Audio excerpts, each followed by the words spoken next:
Hello বন্ধুরা, Rajnandini food লাভার্সে আপনাদের সবাইকে স্বাগত। আজকে মিতালি ছানা বাদে অত্যন্ত সুস্বাদু মিষ্টি বানিয়েছে। এই মিষ্টিটা আজকে আমি বানিয়েছি স্লাইস পাউরুটি দিয়ে। ফ্রেশ স্লাইস পাউরুটি মার্কেট থেকে এনে নিয়েছিলাম। এরপরে এর সঙ্গে আমি নিয়ে নিয়েছিলাম ফ্রেশ নারকেল কোড়া, আর এখানে নিয়েছি নারকেল ভুরা, মানে যেটা শুকনো মার্কেটে পাওয়া যায়। এর সাথে এক দুটো ফ্রেশ ছোট এলাচ, আর কিশমিশ, কাজু, তারপরে মিল্কমেড, আর গুঁড়ো ছোট ছোট পাউডারের দুধের প্যাকেট, আর চিনি। আর এখানে নিয়ে নিয়েছি 500 গ্রামের মতো দুধ। এই দুধটা আমি আগে ফুটিয়ে নিয়েছিলাম। তো চলুন, আমি দুধ বসিয়ে দিয়েছি, এরপর ফুটতে শুরু হয়ে গেছে। দুধ ভালো করে ফুটিয়ে নেওয়ার পরে একে একে আমি সমস্ত জিনিসগুলোই দিয়ে দেব। যেমন আমি এক বাটির মতো চিনি নিয়ে নিয়েছিলাম, প্রায় 100 গ্রামের মতো, তো 50 গ্রাম চিনি আমি এর মধ্যে দিয়ে দেব ভালো করে। আর এইভাবে ভালো করে গরম দুধের মধ্যে দিয়ে নাড়াচাড়া করে নেব। আপনারা এই রেসিপিটা একবার হলো বাড়িতে কিন্তু ট্রাই করবেন, কেউ ধরতে পারবে না যে এটা মার্কেটের নয়। তো চলুন, এই দুধে চিনি দেওয়ার পরে এরপরে দিয়ে দেবো মিল্কমেড। তো আমি একটা ছোট মিল্কমেডের পাউচ এনেছিলাম, ওই মিল্কমেডের অর্ধেকটা পাউচ আমি এর মধ্যে দিয়ে দিলাম। আর একটা ছোট 10 টাকা দামের যে গুঁড়ো দুধের প্যাকেট হয়, ওটাকেও দিয়ে দিলাম। এরপরে দিয়ে দেবো নারকেল ভুরা 1 চামচের মতো। এবার ভালো করে নাড়াচাড়া করে নেব। এই দুধটা যথেষ্ট গাঢ় হয়ে যাবে, খুব টেস্টি হবে। এর উপর দিয়ে দিলাম কিছুটা পরিমাণে কাজুটাকে আমি ছোট ছোট করে ভেঙে নিয়েছিলাম। এরপর চলুন, এটা রেডি হয়ে গেছে, আমি নামিয়ে নিলাম। এরপরে একটা ফ্রাইং প্যানে বসিয়ে নিলাম। ফ্রাইং প্যান গরম হয়ে যাওয়ার পরে গাওয়া ঘি দিয়ে দিয়েছি 2 চামচের মতো। এরপর ছোটো এলাচগুলোকে ছাড়িয়ে নেব। ছোটো এলাচের বীজটাকে আমি এভাবে মুখটা খুলে খুলে ছাড়িয়ে এর মধ্যে দিয়ে দেব, কারণ এর খোসাটা আমি দেব না। এই খোসাটা আমি রেখে দেবো, অন্য রান্নার কাজে লাগবে। এরপরে আমি এটাকে ভালো করে একটু নাড়াচাড়া করে নেব। নাড়াচাড়া করে নেওয়ার পরে খুব সুন্দর একটা গন্ধ বেরোবে। এরপরে দিয়ে দেবো ফ্রেশ নারকেল কোড়া। নারকেলটাকে আমি অর্ধেকটা এর মধ্যে ইউজ করেছি। এরপরে দিয়ে দেবো নারকেল ভুরা প্রায় 1 বাটির মতো নিয়েছিলাম, এটাও আমি বেশ অর্ধেকটার মতো দিয়ে দিলাম। এরপরে আমি বাকি যে চিনিটা ছিল হাফ বাটি মতো, মানে 50 গ্রামের মতো, এর মধ্যে চিনিটা ইউজ করে দিলাম।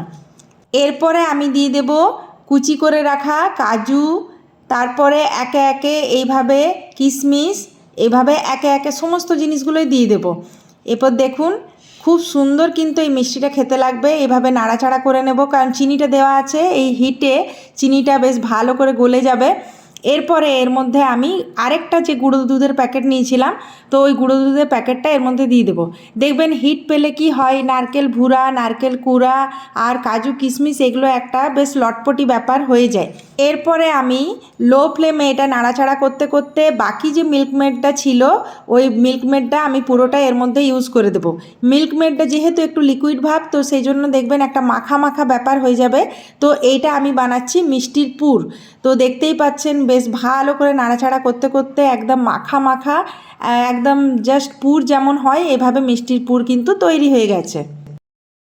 এরপরে আমি নিয়ে নিলাম স্লাইস ফ্রেশ টাটকা পাউরুটি। তো এই দেখুন, পাউরুটির প্যাকেট আমি ছিঁড়ে নিলাম। এরপরে দেখতেই পাচ্ছেন এই স্লাইস পাউরুটিগুলো একে একে বের করে নেব। এটা স্লাইস পাউরুটিতে করলেই ভালো হয়। এরপর স্লাইস পাউরুটিটার চারিপাশে যে ব্রাউন কালারের অংশটা থাকে, এটাকে আমি কেটে নেব। আপনারা সবসময় চেষ্টা করবেন যেদিনে ফ্রেশ পাউরুটি আসবে সেই দিনেই নেওয়ার, কারণ এটা পুরনো কিংবা ফ্রিজে রাখা পাউরুটি হলে মিষ্টিটা করতে আপনাদের অসুবিধা হবে। তো দেখুন, চারিপাশটা কেটে নিলাম, আর বাকি অংশটা আমি রেখে দিয়েছি। এরপরে এইরকম বেলনির সাহায্যে আলতো আলতো করে আমি বেলে নেব। এরপরে দেখুন একটু পাতলা পাতলা ভাব হয়ে গেল। এরপরে এর মধ্যে আমি ঠান্ডা করে রাখা যে পুরটা এই মিডিল পোর্শনে এভাবে দিয়ে দিলাম। এরপরে চারিপাশে একটু ছড়িয়ে দেব, তো দেখবেন একটা ভালো করে পাউরুটির গায়ে লেগে যাবে। এরপরে এই ভালো করে যখন লেগে যাবে না, তখন আপনারা ফোল্ড করাটা দেখুন একদম কোনা যেমন আমরা স্যান্ডউইচ কিংবা প্যাটিস বানাই, ওইভাবে কোনা করে আমি মুড়ে নিয়েছি। একটু হাতের সাহায্যে চাপ দিয়ে দিয়েছি। আর এই যে ধারে যে কাটা ছোট বাটিগুলো থাকে না, সবার বাড়িতেই থাকে, তো ওই বাটিগুলো দিয়ে এরকম চাপ দিয়ে কাটিং করে নেবেন। আর দেখতেই পাচ্ছেন কি সুন্দর প্রত্যেকটা মিষ্টি দেখতে হয়েছে, আর কত কম সময়ের মধ্যে মিষ্টিটা রেডি হয়ে গেছে। তো আপনারা চিন্তা করবেন না, মার্কেট থেকে আর মিষ্টি আনতে হবে না কোনো অনুষ্ঠানে। যেমন আজকে আমি অনেকটা পরিমাণে বানিয়েছি, রাজমিতের বার্থডে ছিল বলে আজকে একটু বেশি পরিমাণে বানিয়ে নিয়েছি।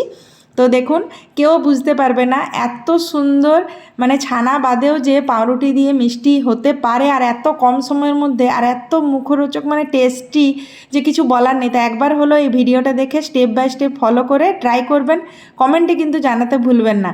তো এই দেখুন মিষ্টির উপরে আমি পুরো যে দুধটা গাঢ় গাঢ় ফুটিয়ে রেখেছিলাম সেটা দিয়ে দেওয়ার পরে উপর থেকে আমন্ড কুচি করে রেখেছিলাম। তো আপনারা আমন্ড এইখানে আপনারা মনের মতো পেস্তা, কাজু, কিশমিশ যে কোনো ড্রাই ফ্রুট দিতে পারেন। তো দেখতে দেখতে আপনারা দেখতেই পাচ্ছেন একদম লোভনীয় মার্কেটের মতো মিষ্টি কিন্তু রেডি। ভিডিওটা যদি আপনাদের ভালো লেগে থাকে তো লাইক, শেয়ার, কমেন্ট করতে কিন্তু ভুলবেন না।